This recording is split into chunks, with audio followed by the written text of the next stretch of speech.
thing to think about when you are starting locks on little kids, and it's not even little kids because the same thing happens with adults too, is that lint is a real battle. Lint is a real battle for us.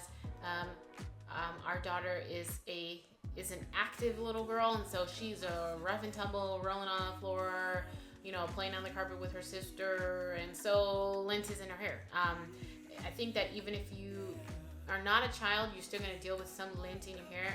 Every now and then I may find, you know, a piece of lint in my locks, but not nearly as much lint as what I find in Cruz's hair. And at one point, I think that because she does have more lint than I do, but she doesn't have so much lint that I'm like, okay, like we need to cut this or we need to dye it or something. Like it's not to that degree. But if you are someone who is very particular about lint and what that might look like in your child's hair, you need to consider that you know, before you put locks in your daughter's hair. I would also say for us, if I know that Cruz is going to be engaged in some activity that might just in some way get something stuck in her hair, I'll usually braid up her hair in two like cornrows going back. I'll roll the ends under, and if necessary, I may just wrap her hair. Usually the braids are enough just to kind of keep her hair kind of tucked up and out of the way, but if not, you know, I'll wrap it too. And so it's just